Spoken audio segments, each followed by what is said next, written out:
Visakhapatnam Gopalapatnam police స్టేషన్లో జరిగినటువంటి ఘటన అయితే రాష్ట్ర వ్యాప్తంగా సంచలనంగా రేపుతున్న పరిస్థితి కనిపిస్తుంది. ఇదే క్రమంలో ప్రస్తుతానికైతే మనం విజయనగరం జిల్లా యలకోట మండలంలో ప్రజెంట్ స్వగ్రామంలో మనమైతే ప్రస్తుతానికైతే ఉన్నాం. ఈ గ్రామంలో ప్రధానంగా చూసుకుంటే ఆ గ్రామస్తులంతా కూడా ఒకటే ఆరోపిస్తున్న పరిస్థితి కనిపిస్తుంది. అక్కడ జరిగిన సిచ్యువేషన్ ఒకటి, బయట ప్రపంచానికి చూపించినది ఒకటే అని కూడా మరొక వైపు చెప్పుకొస్తున్న పరిస్థితి కనిపిస్తుంది.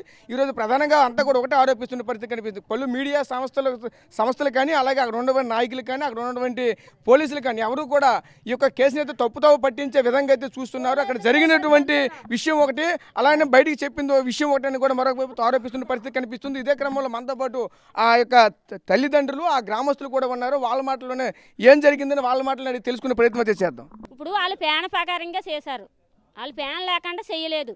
ఇప్పుడు మా పిల్ల తప్పు ఉంది, ఉరేసేసుకుంది. మా పిల్ల తప్పు చేసింది, మీ ఉరేసేసుకుంది. ఉరేసేసుకున్న పిల్లని వాళ్ళు తీయవలసిన పని ఏంటి వచ్చింది? వాళ్ళు ఎందుకు తీశారు? మేము వెళ్ళే వారికి ఎందుకు తీశారు? వాళ్ళు దేని గురించి తీశారు? అంబులెన్స్ రమ్మని ఫోన్ చేయించుకొని పోలీసు వాళ్ళు డిఎస్పీ కానీ అందరూ వెళ్ళిపోయి మా పేషెంట్ని బాడీని ఎందుకు బయట తీసినారు? దేని గురించి బయట తీసినారు? మా పిల్ల చేసిన తప్పుకి మేము అనుభవించాలి. ఆ జైలుకి వెళ్ళవలసిన పని ఏంటి వచ్చింది? దేని గురించి జైలుకి వెళ్ళాడు? ఎందుకు వెళ్ళాడు? మా పిల్ల చేసిన తప్పుకి జైలుకి వెళ్ళాడు. దేని గురించి జైలుకి వెళ్ళవలసిన పని ఏంటి వచ్చింది? పోలీస్ స్టేషన్కి వెళ్ళిపోయి తల్లి కొడుకు తండ్రి కొడుకు పోలీస్ స్టేషన్లో కూర్చుండ్రు. వాళ్ళు చంపనైనప్పుడు పోలీస్ స్టేషన్లోకి ఎందుకు వెళ్ళారు? దేనికి వెళ్ళారు? మేము మా పిల్లలు రాసేసుకుంది, మా పిల్లలు రాసుకుంటే మేము వచ్చే వరకు అక్కడ ఉండాలా? లేకపోతే దేని గురించి వాళ్ళ కింద తీసినారు? అంబులెన్స్ తీయవలసిన పని ఏంటి వచ్చింది? ఎక్కడ చచ్చిపోయిందని అక్కడ ఉంచాలి కదా? ఎందుకు తీసారు? వాళ్ళు దేని గురించి తీసారు? ఒక్కదైతే అది ఒక్కదైతే చేయలేదు, ఒక్కరిద్దరినైతే అది కొట్టేస్తుంది. అది నలుగురు ఐదుగురు కలిపి ఆ పని చేసినారు, ముగ్గురు మనుషులు దాన్ని చేసినారు. దాన్ని ఎవరు లేరు అంటున్నారు. వాళ్ళ అత్తయ్య లేదు, మా మామయ్య లేరు, మొగుడు ఒకడే ఉన్నారు అంటున్నారు. ఒకడు ఉన్నప్పుడు ఇద్దరు భార్యాభర్తలు కలిసి ఉంటారు కదా, తన పైన వదిలిస్తే కిందకి రావడం ఏంటి? ఇద్దరు ఉంటారు కదా. అలాంటప్పుడు మాకు ఫోన్ చేసినప్పుడు ఏం చెప్పారు? సీరియస్గా ఉంది వచ్చేయండి అన్నారు. పోనీ చచ్చిపోయింది, ఇలా కడుపుతో ఉందని మేము హాస్పిటల్ తీసుకొచ్చాము.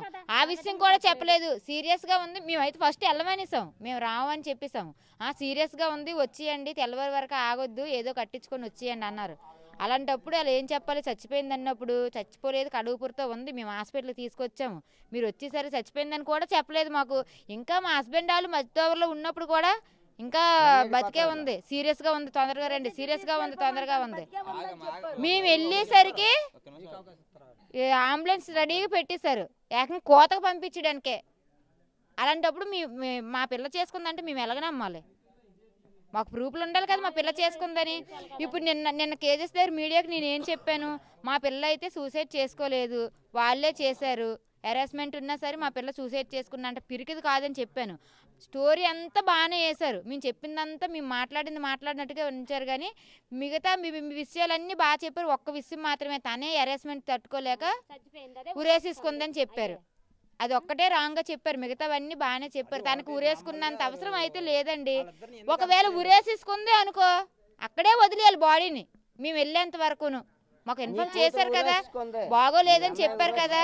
బాగోలేదని చెప్పిన వాళ్ళు మేము హాస్పిటల్ కాడ వచ్చినప్పుడు బాగోలేదు అని చెప్పాము. మీరు అలా ఇంటికాడ ఉంటే ఎలా రియాక్ట్ అవుతారని. హాస్పిటల్ కాడ ఉన్నప్పుడు ఇంటికి వచ్చేయండి, మీ పిల్లలు ఇంటి దగ్గర ఉంది ఉరేసుకుందని హాస్పిటల్కి వెళ్ళాక మమ్మల్ని ఇంటికి తీసుకెళ్ళాలి, బాడీని అక్కడ వదిలేసి. అలా ఏం చేయకన్నా ఇంటికాడ నుంచి డైరెక్ట్గా బాడీని హాస్పిటల్కి తీసుకొచ్చేసి సీరియస్గా ఉంది రండి, మా పిల్ల చేసుకుంటే అలా చేస్తారా? మరి ఏ కారణం లేకన్నా తండ్రి కొడుకు జైల్లో ఎలా కూర్చున్నారు? వాళ్ళు తప్పు చేయలేదు, కరెక్టే. పోలీస్ స్టేషన్లో ఎలా కూర్చున్నారు?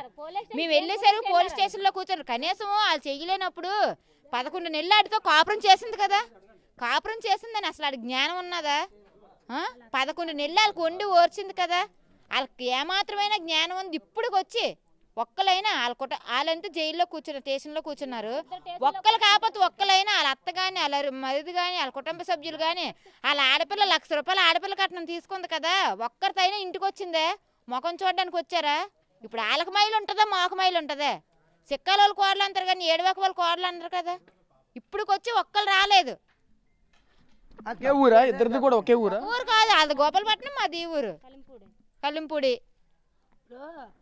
మీ పిల్ల పని చేయలేదు అని ఫోన్ చేసి చెప్పాడు, మీ పిల్ల శుభ్రంగా ఉండట్లేదు అని ఫోన్ చేసి చెప్పాడు, మీ పిల్ల నాకు అక్కడ తొంగోలేదని రాత్రి 1 గంటకి 2 గంటలకు ఫోన్ చేసి చెప్పాడు. నీ పిల్ల చచ్చిపోయిందని మాకు ఫోన్ చేసి చెప్పాడు. అన్నీ చెప్పినాడు. వాళ్ళు ముగ్గురు కలిపి తండ్రి కొడుకు చిన్న కొడుకు కలిపి నా కూతుర్ని చంపిండ్రు. వాళ్ళ ముగ్గురిని అరెస్ట్ చేయమనండి మీకు దమ్ముంటే. లేకపోతే మీడియా వాళ్ళు మా ఇంటికి రాకండి అంతే. లేకపోతే రావద్దు, మా పిల్లల్ని టీవీలోనే వేయొద్దు. మీకు దమ్ముంటే మీరు మీడియా వాళ్ళు అనుకుంటే వాళ్ళ ముగ్గురిని అరెస్ట్ చేసిన తర్వాత మా ఇంటికి రండి, అప్పుడు మేము చెప్తాం. ఏడు చెప్పాలా? మేము ఎంత బాధపడతామో మా బాధలు మీకు అర్థం అవ్వలేదా? మేము ఒకలాగా చెప్పినాము, మీరు ఒకలాగా వేస్తాండ్రు. మీడియా వాళ్ళందరూ నిన్నల్లా మా ఏడ్తామా, మీడియాకే చెప్తామా చెప్పండి? మా బాధలు రామా కోవారు మేము ఏడుతుంటే మీడియా వాళ్ళు వచ్చి మా మీద పడ్డారు. పోలే మన పిల్ల గురించి కాదు కదా, ఆ యదవులనే అరెస్ట్ చేస్తారు, వాళ్ళనే శుభ్రంగా ఎడతారు కదని మా బాధ అంతా చెప్పుకోను. మా బాధ అంతా చెప్పుకుని మమ్మల్ని రోడ్డు మీద పెడుతున్నాడు. ఒక్క యదవ కాదు, ఒక్క యదవ ఈ రోజుకి అమ్మ నీ కూతురికి ఏటైంది ఏడు జరిగిందని ఒక్కరితో ఫోన్ చేయలేదు. ఎగ్జాంపుల్కి ఒక మనిషి ఉరేసుకొని చనిపోతే ఫస్ట్ ఆఫ్ ఆల్ చేయవలసిన పనులు ఏంటి? పోలీసు వారు ఏమొచ్చి కానీ డ్రైవర్కి వచ్చి పోలీసు వారు ఇన్వాల్వ్ అయిపోయి బాడీని తీసుకెళ్ళిపోతారు హాస్పిటల్కి.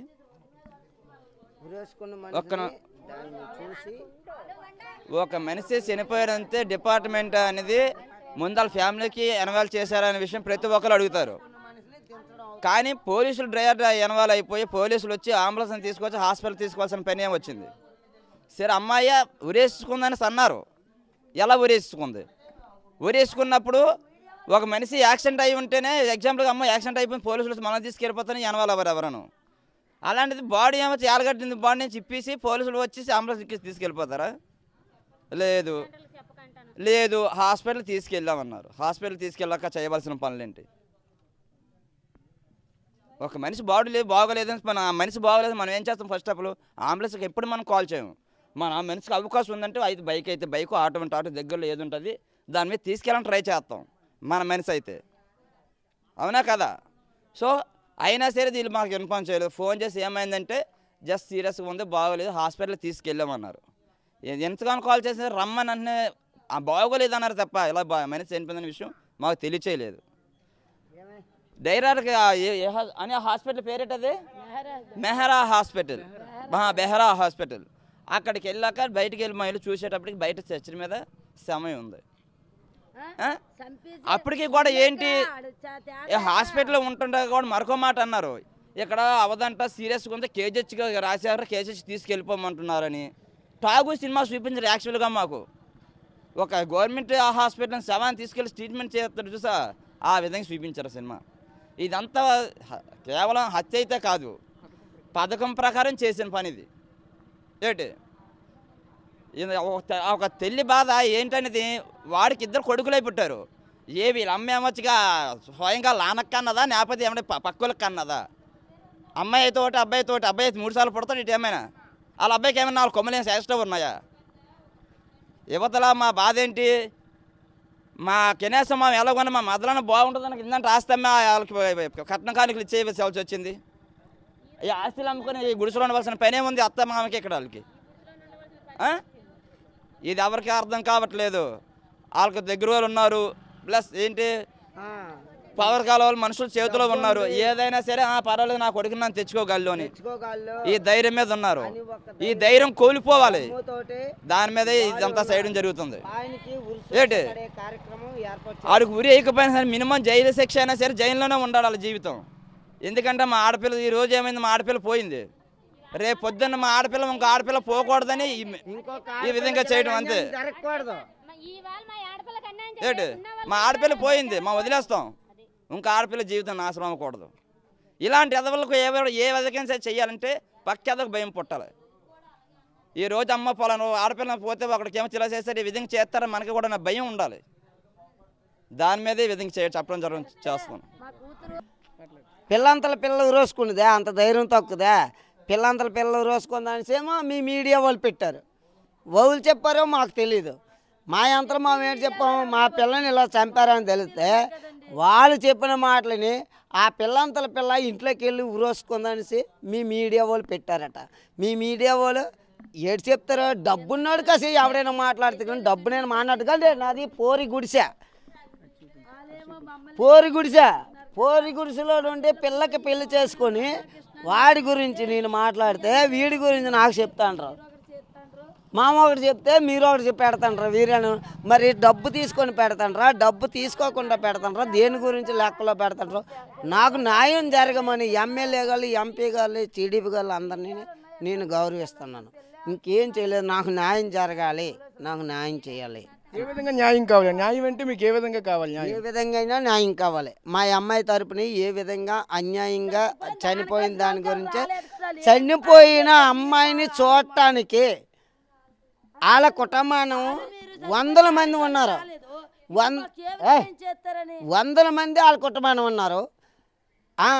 చనిపోయింది నా కొడుకే చంపేశాడు అనుకో, కొడుకే చంపేశాడు అనేసి పోనీ ఎవరైనా అత్త కానీ మామరాళ్ళే వాళ్ళు ముందే పోలీస్ స్టేషన్కి వెళ్ళుకొని కూర్చుండిపోయారు. వాళ్ళ చిన్నమామ, వాళ్ళ పెద్దమామ, వాళ్ళ కుటుంబీకులు ఎవరైనా బాడీని చూడడానికి ఏ తీరులో ఉందా అనేసి చూడడానికి ఒక్కడ కూడా రాలేదు, సహకరించలేదు.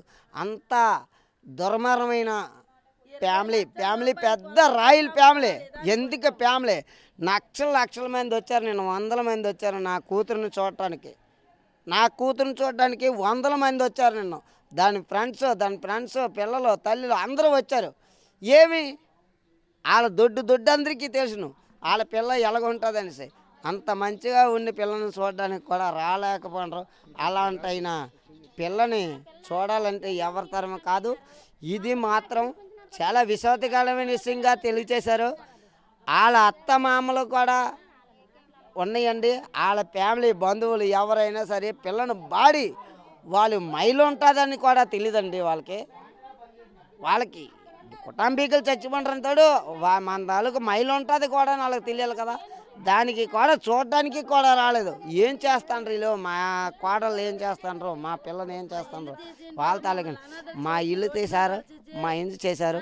ఆడికి కావాలని కేవలంగా 3 మనుషులు ఊరేసి చంపేశారండి మా అమ్మాయిని.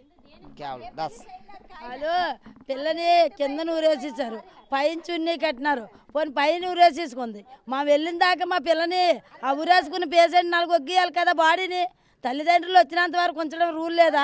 మా వెళ్ళిన దాకా తల్లిదండ్రులు కూడా వాళ్ళు ఇప్పేసి హాస్పిటల్ తీసుకొచ్చి హాస్పిటల్ కాడే మీ ఎమ్మెకు బాగోలేదు రండి అని ఫోన్ చేసినారు. మేము తీరాకి వెళ్తే మాకు బాడీని మాకు అప్పచెప్పినారు. అప్పచెప్పిన వాళ్ళు ఇప్పుడు మా పిల్లకి ఈడియాలు ఉన్నాయి అందుకే చచ్చిపోయిందని మీడియాల ద్వారాగా పోలీసుల ద్వారాగా ఎంక్వైరీ చేస్తారు. మా పిల్లకి అలాంటి వ్యసనాలు ఉంటాయి. ఇన్నాళ్ళు ఆడతాడు కాపరమే చేయదు. మమ్మల్ని రోడ్డు మీద ఒడిచినారు. డబ్బు అంతా లేదని కొన్ని పూలు గుడిసెలు ఉన్నా సరే అద్దెల కంటే వైజాగ్ అంటుంటే కష్టపడి మా పిల్లల్ని సంపాదించుకుని ఎంతటి పిల్లలు తీసుకెళ్ళాం అంత పిల్లల్ని తీసుకెళ్ళాము. ఎంత చేసి మమ్మల్ని ఏమి ఎంత ఈదిలోకి తెచ్చేసి ఇలా చేసేసి ఏమేమో పుట్టుడు జనం ఉన్నారు. ఒక్కలేనే దానికరిసరికి వచ్చినారా? పిల్ల ఎలాగెళ్ళిందో బాడీ ఎలాగెళ్ళిందో వాళ్ళకి వాళ్ళే కదా. వాళ్ళ ఊరంతా కలిపి వాళ్ళు చంపిస్తారా? మా పిల్లని చూడడానికి వాళ్ళ చేతులు లేవా, కాళ్ళు లేవా, కొళ్ళు లేవా? మా బాధలు వాళ్ళకి రావా? వాళ్ళకి పచ్చివాతలు రావా? వాళ్ళు ఎప్పుడో పోరా? మమ్మల్ని ఇబ్బందులు పెట్టి మమ్మల్ని ఈదుల పాలు చేసి ఇలాగే ఇచ్చేసినారు కదా, రోడ్ల మీద పెట్టినారు కదా. మేము ఎంత ఏడుస్తాను మీకేడు తెలుసును. మేము ఒకటి చెప్తే మీరు ఒకటి చేస్తారు మీడియా వాళ్ళు. నిన్నల్లా మేము ఏడు చెప్పాము. అమ్మ పిల్లని ఊరేసి చంపిండ్రు, దాని తాలు పడుతూనే చంపిండ్రు, దాని తాలుతో పెడుతూనే దాన్ని చంపిండ్రు అని మేము చెప్తే పిల్లలు రేసేసుకుందని మీరు మీడియా వాళ్ళు ఇచ్చినారు. నిన్న మీ అందరూ వచ్చినారు. 3 మనుషులు కలిపి చంపేశారు. ఒక్కడ దమ్ము ధైర్యం దాన్ని కొట్టి దమ్ము లేదు ఎవరికైనా. నాకు తండ్రినే కాదు, బావనే కాదు, వాళ్ళ పెద్దనే కాదు, ఊరు నాయకుడు ఎవడైనా ఒక్కడైతే పిల్లని కొట్టని సాలడు. 3 కలిపి చంపారు దాన్ని. 3 కలిపి కాదు. నా కూతురు తప్పు చేసింది. నా కూతురు తప్పు చేసినప్పుడు అలా కాదు. నా కూతురు తప్పు చేసింది. తప్పు చేసినప్పుడు అమ్మ నీ కూతురు తప్పు చేస్తుంది, ఇక ఈ మీడియాలు ఉన్నాయి, ఈ పనులు ఉన్నాయని నాకు ఫోన్ చేసి చెప్పాలి కదా. నైతే చంపెత్తరా? నా పిల్ల తప్పు చేస్తారు చంపెత్తరా? నన్ను అనాథం చేసి రోడ్డు మీద అడిచేసి మీ అందరూ కలిపి మేము ఒకటి చెప్తే మీరు ఒకటి చేసి ఉన్నానికి ఇల్లు లేకుండా పొలము పొట్టలు అమ్మేస్తాడు. దాన్ని కొట్టావు రూపాయలన్నీ ఒట్టుకెళ్ళి మా బాధలు మేము చెప్పింది ఒక బాధ, మీరు చెప్పింది ఒక బాధ. చూస్తున్నాం కదా, తీవ్ర ఆవేదన చెందుతున్న పరిస్థితి కనిపిస్తుంది. ఆ తల్లిదండ్రులు కూడా మనం చూసిన ఒక పూరి గుడిసెలో ఉంటున్నారు. ఆ పిల్లని యొక్క ఏదైతే మృతురాలు ఎవరైతే ఉన్నారో మృతురాలి ఆ జీవితం బాగుంటుందని ఒక ఉన్నత స్థాయిలో ఉంచాలనే ఆలోచనతో ఈరోజు సుమారుగా చూసుకుంటే 20 నుంచి 25 లక్షల రూపాయల వరకు ఖర్చు చేసి అయితే మాత్రం ఉన్నతమైన కుటుంబానికి ఇచ్చి నా కూతుర్ని ఉన్నత స్థితిలో ఉంచాలని అయితే ఆ తల్లిదండ్రులు అయితే ఆలోచించారు. కానీ ఈరోజు అలా జరిగినప్పటికీ తీవ్ర ఆవేదన, ఒక ఆక్రోషం కూడా కనిపిస్తున్న పరిస్థితి కనిపిస్తుంది. ఈరోజు ప్రధానంగా చూసుకుంటే మనమైతే చూడొచ్చు, ఆ ఇల్లు చూస్తే చాలా చాలా నిరుపేదలు కనిపిస్తున్నటువంటి ఇల్లు అయితే కనిపిస్తుంది. ఒక పూరి గుడిసెలో ఉంటున్నారు. ఒక రేగుల షెడ్ ముందు చూస్తే ఒక తాటాకులతో కట్టుకున్నటువంటి ఇంత పేదరికంలో ఉన్నటువంటి వీళ్ళు కాయ కష్టం చేసి ఒక కాళ్ళ మీద నిల్చొని అంతగా కష్టపడి బయట ఏదో పనులు పాటలు చేసుకొని అయితే కష్టపడి ఒక పిల్లనైతే మాత్రం ఆ విధంగా ఉన్నతమైన స్థితిలో ఇవ్వాలని, ఉన్నతంగా ఉంచాలనే ఆలోచనతో ఈరోజు ఉన్నతంగా ఉండాలని ఒక ఉద్యోగస్తునికి ఇస్తే వాళ్ళే అయితే ఈరోజు ఏదైతే అక్కడ ఉన్నటువంటి వసంతని అయితే పూర్తిగా అయితే చంపేసి ఫ్యాన్కి ఉరేసినటువంటి ఘటన అయితే చోటు చేసుకుంది. వాళ్ళే చంపేసి ఈరోజు చూసుకుంటే ఆ పిల్లే ఈరోజు ఉరేసుకొని చనిపోయిందని కూడా ఈరోజు కావాలనే ఒక రకమైనటువంటి అభూత కల్పన కల్పిస్తున్నారు. మరోవైపు చూసుకుంటే పోలీసులు ఉన్నటువంటి నాయకులు కూడా ఈరోజు వాళ్ళకే సపోర్ట్ చేస్తున్నారని కూడా తీవ్ర ఆవేదన వ్యక్తం చేస్తున్నటువంటి పరిస్థితులు అయితే మనతో కనిపిస్తున్నాయి. కెమెరా పర్సన్ నాయుడుతో రాజేష్, RTV, ఎల్కోట మండలం నుంచి. మరిన్ని వీడియోస్ కోసం ఛానల్ ని సబ్స్క్రైబ్ చేయండి. లేటెస్ట్ అప్డేట్స్ కోసం వాట్సాప్ ఛానల్ ని ఫాలో అవ్వండి. ఆ లింక్ డిస్క్రిప్షన్ లో ఉంది.